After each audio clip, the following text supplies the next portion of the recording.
Uncle Arthur? Yes, Sir Gawain. Why haven't you eaten yet? Why, I need to see you hear something exciting first, silly. Why? Why not? Uncle, it's Christmas evening in your court. Nothing's gonna happen. Ahem. If any so hardy in this house holds himself, is so bold of blood, hot-brained in his head, that dare staunchly strike us, oh, do get on with it. Fine. Does everyone want to cut off my head? If you do, feel free, as long as I can do the same to you in 12 months' time. I'll do it. No, I will. Why? Why not? Touché.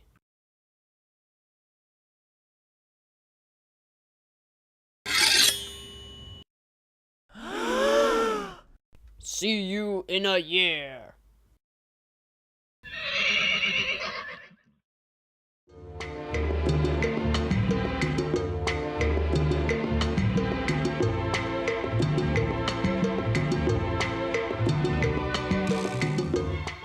You have probably heard of the Monmouth or Hero's Journey, but for those who have not, here it is in a nutshell. The Monmouth is basically the one plotline that is in most stories. If you look at the wheel, oh, there it is now, you can see how it lines up with many stories. Think of it as the way humans think up stories. Now, Sir Gawain the Green Knight, on the other hand, twists and morphs this around. It gets plot points that we know and love and changes them around, expecting as we will what we have heard in practically every story ever. Let's go through this wheel step by step. First, we have the ordinary world. In normal Monomyth, it's the way things were before everything changed. We'll be using the first Harry Potter book as an example here. In Harry Potter, it's again what life was like before Harry left for Hogwarts. In Sir Gawain the Green Knight, henceforth to be referred to as SGGK, it's life for Sir Gawain in Arthur's court. Nothing unusual here, moving on. Now we have the Call to Adventure. It's an event that occurs that changes the hero's life forever and kicks off the plot. In Harry Potter, this would be Hogwarts spamming Harry with a few thousand letters. And SGGK, you know. Now we have refusal of the call and being the mentor. These do not seem to be in SGGK at all, really, but examples include Harry denying that he is a wizard and, of course, Hagrid being sent to pick Harry up. Crossing the threshold. This is after the call to adventure, and it's where the hero leaves the world they're used to and go to another world, one full of mystery and strangeness. In Harry Potter, this is Harry getting on the train for Hogwarts, and SGGK, it's Gawain leaving Arthur's court to have his head chopped off by the Green Knight.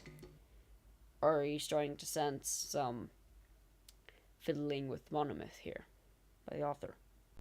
Next, tests, allies, and enemies. This is the often large section in a story where the hero overcomes obstacles, meets friends and foes, has romantic interest, basically the meat of the story. This is the middle section of Harry Potter, and the third section, SGGK. That part where Gawain played the game Sir Bertilac, the one with the hunting and the kissing and so on and so forth. Here you can see how the author is playing with the Monomyth, as Gawain does not necessarily meet any allies or enemies. Instead, it is basically a test of Gawain's knighthood. The twist is that it's questionable whether or not Gawain actually surpassed these tests, but that is to be addressed later.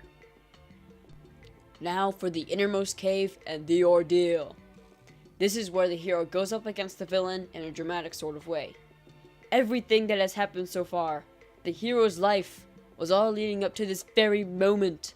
In Harry Potter, this is Harry meeting Voldemort, and in SGGK, well, just watch.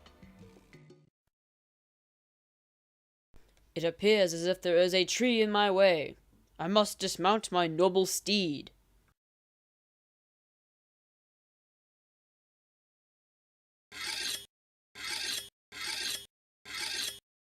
Green Knight, where are you? I have come to have my head chopped off.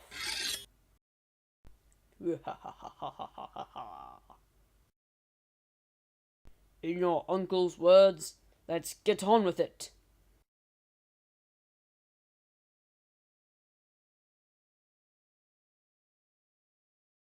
Ow, you nicked my flesh! Wait, why is my head still attached to my body?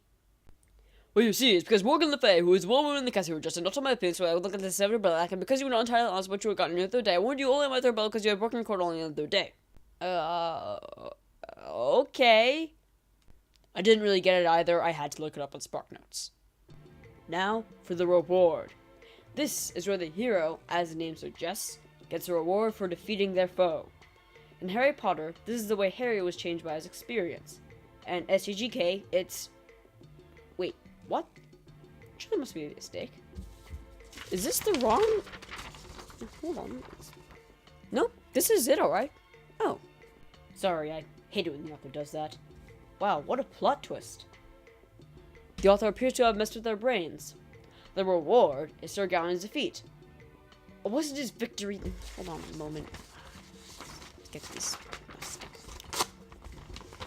Alright. Sir Gawain thinks that he has failed as a knight due to what happened back here, but everyone at home supported him and said it was a victory. It's up to the reader, I suppose. We're skipping over the resurrection, as nobody seems to agree as to what it is. And as for the return with Elixir, it's essentially the reward. And it looks like we're back at the beginning again. Harry did go back to the Dursleys, and Gawain did go back to Arthur's court. So what, you may ask? Why does it matter that this author wrote this rule-breaking story? Well, again, monomyth is the original story, sort of the definition of a hero's journey type story. So seeing an epic poem that does not follow these rules is a bit mind-blowing, you have to admit. Not to mention that it twists and inverts the monomyth in such a way that it takes the reader by surprise on a whole new level, the ultimate plot twist. So, in conclusion, the author made a story that makes you think differently about stories. Storyception, if you know what I mean. No,